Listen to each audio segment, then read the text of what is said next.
susunod na programa ay rated PG. Ito ay nangangailangan ng patnubay at gabay ng magulang para sa mga batang manunood.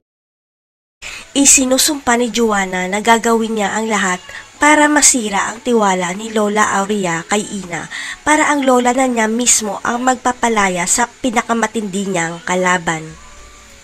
Nangako si Ina kay Lola Aurea na hindi siya susuko kahit anong pagpapahirap sa kanya ng mga apo niyang sina Joanna at Johan para may matutunan sila sa kanya.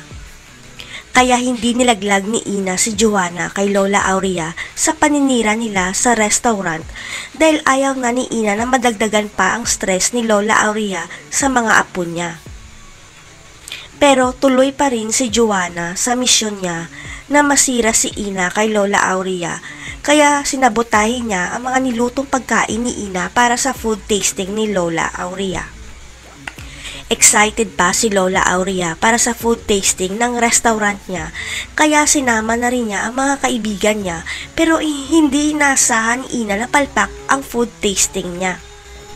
Walang kaalam-alam ang lahat na may dinagdag si Joanna sa mga nilutong pagkain ni Ina para maging pangit ang lasa nito at panatag pa siya na hindi siya mahuhuli. Sa pagkakaalam kasi ni Joanna, sira ang mga CCTV sa restaurant kaya walang ebidensya na siya ang salarin. Ang hindi niya alam, pinalagyan ng bagong CCTV ni Aurea ang restaurant.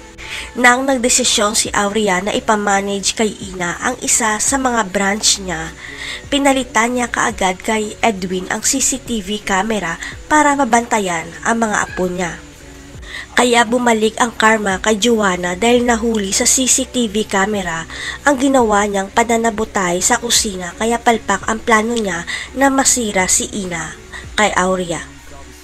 Pero mas lalong masusubok ang katatagan ni Ina dahil may sakit pala si Lola Aurea, kaya kailangan niyang mapatunayan sa lahat na siya ang karapat-dapat na tagapagmana. Totoo kaya na may Alzheimer si Lola Aurea o nagpapanggap lang siya?